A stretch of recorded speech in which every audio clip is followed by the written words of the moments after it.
જય શ્રી કૃષ્ણ. નમસ્કાર મિત્રો, મારી આ એલજી ભક્તિભાવ યુટ્યુબ ચેનલમાં તમારું હાર્દિક સ્વાગત છે. આજે આપણે સ્વામી શ્રી સચ્ચિદાનંદજીની આત્મકથા મારા અનુભવો પ્રકરણ 91 ખાદીનો ત્યાગની રજૂઆત કરીશું.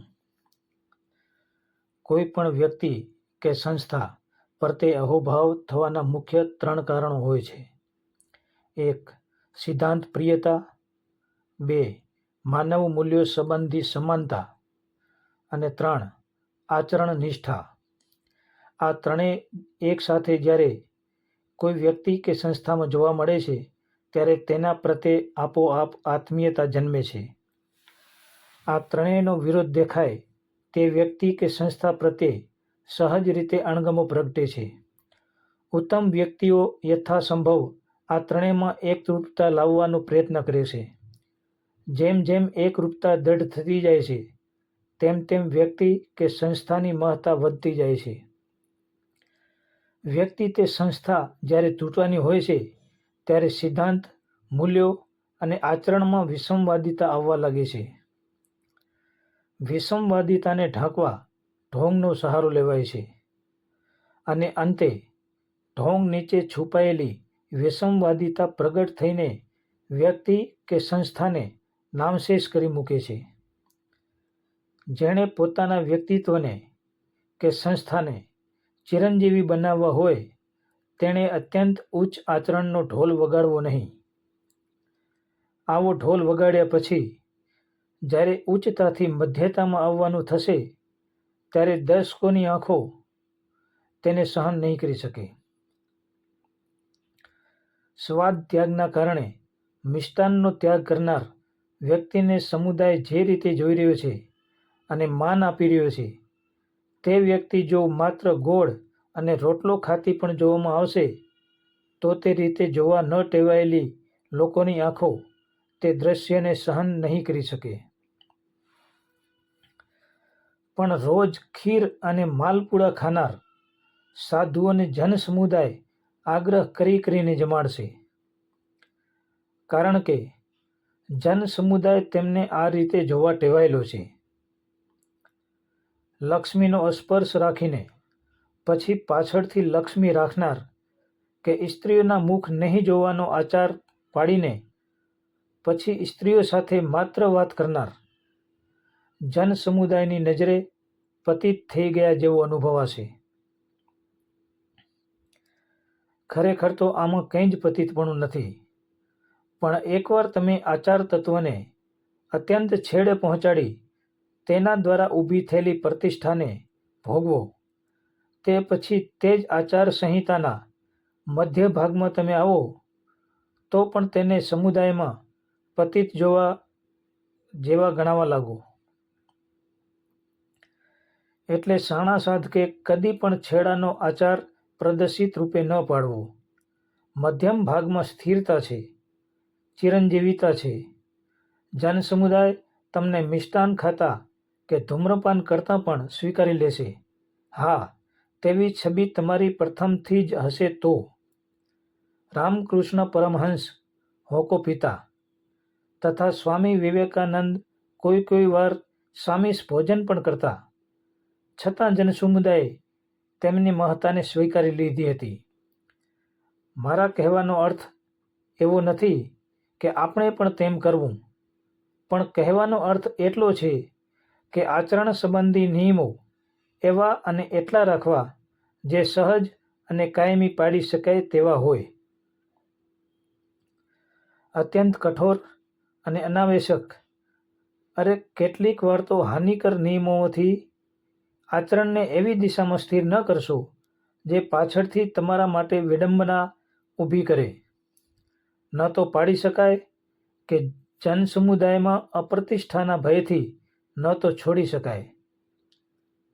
મધ્યમ વર્ગ વધુ ઉત્તમ છે.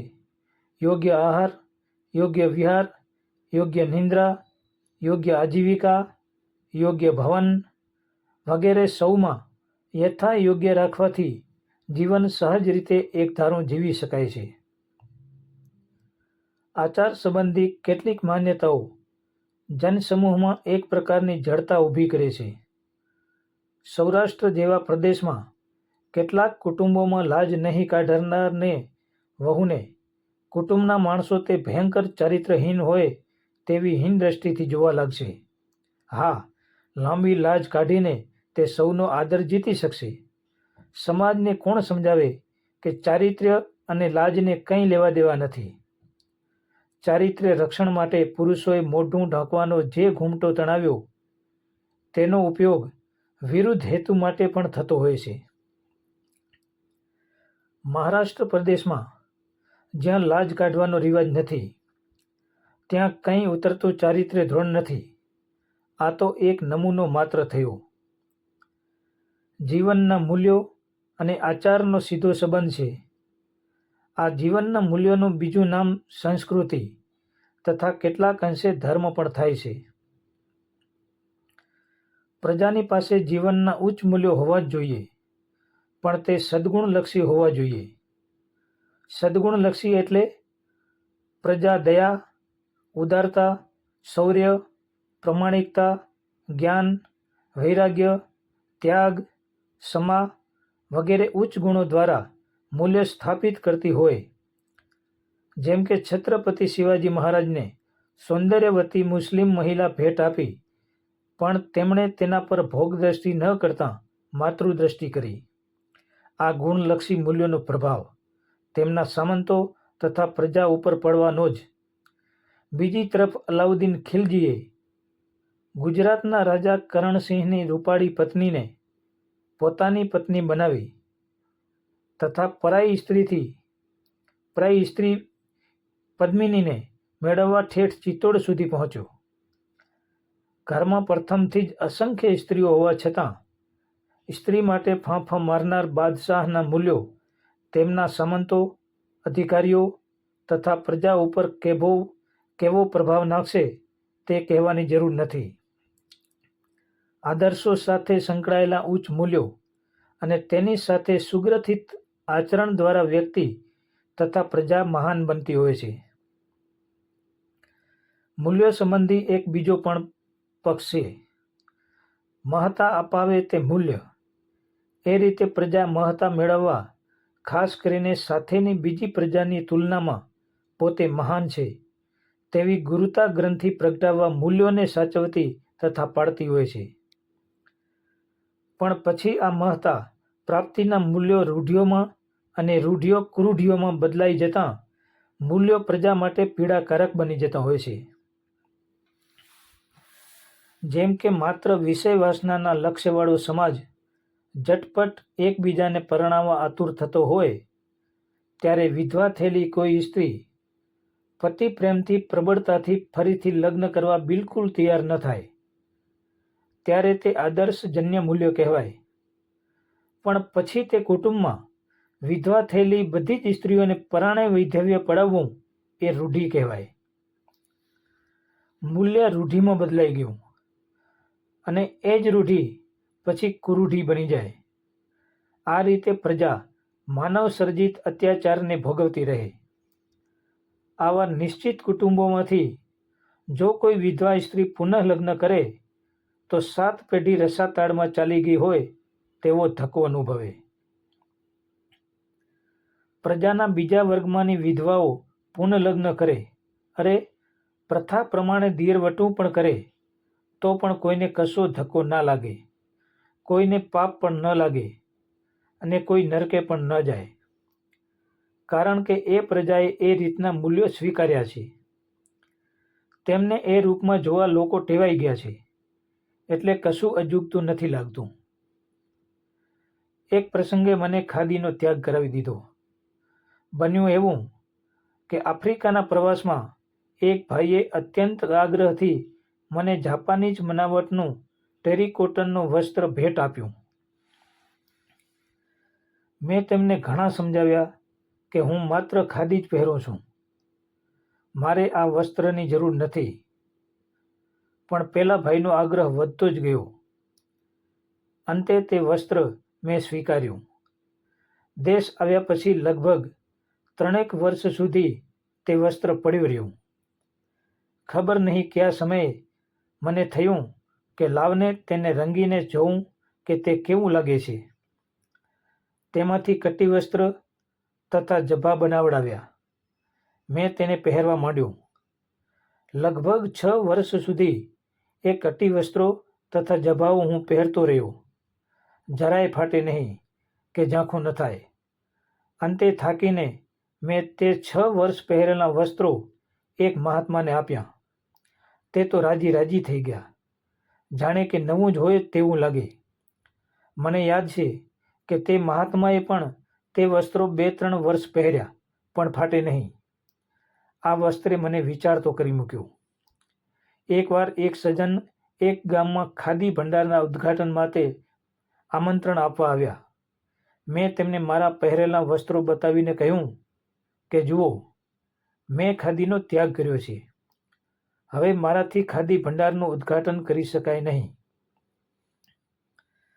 માણસને મોંઘો બનાવવો હોય તો ઔદ્યોગિક વિકાસ અને તેના પાયારૂપ વૈજ્ઞાનિક વિકાસ જરૂરી છે.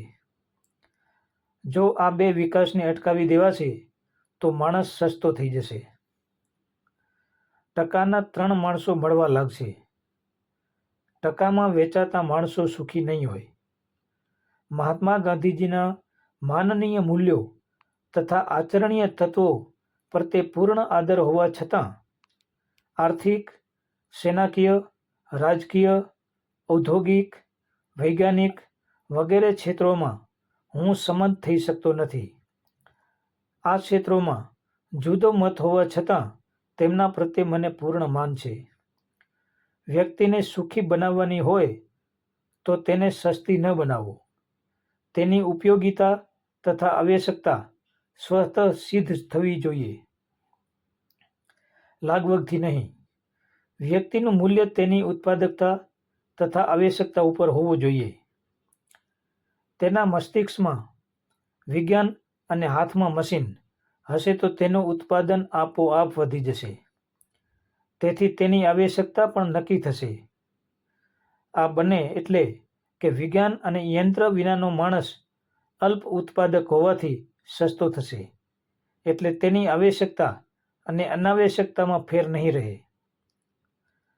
આવા સસ્તામાં સસ્તા માણસોથી વ્યક્તિ, પ્રજા તથા દેશ સમૃદ્ધ સુખી નહીં થઈ શકે. હા, મંજીરા વગાડનારી ભજન મંડળીઓ તથા બાવાઓની જમાતો વધી પડશે. સ્વામી સચ્ચિદાનંદ. સ્વામી શ્રી સચ્ચિદાનંદજીની આત્મકથા, મારા અનુભવો અહીં પૂર્ણ થાય છે. હરિ ઓમ તત્સત વાસુદેવાય નમઃ. પ્રિય શ્રોતાજનો, જો તમને આ વિડીયો પસંદ આવ્યો હોય તો લાઈક, શેર અને કોમેન્ટ જરૂર કરશો. અને ફરી આવા વિડીયો જોવા માટે મારી આ એલજી ભક્તિભાવ યુટ્યુબ ચેનલને સબસ્ક્રાઈબ જરૂરથી કરશો. જય શ્રી કૃષ્ણ.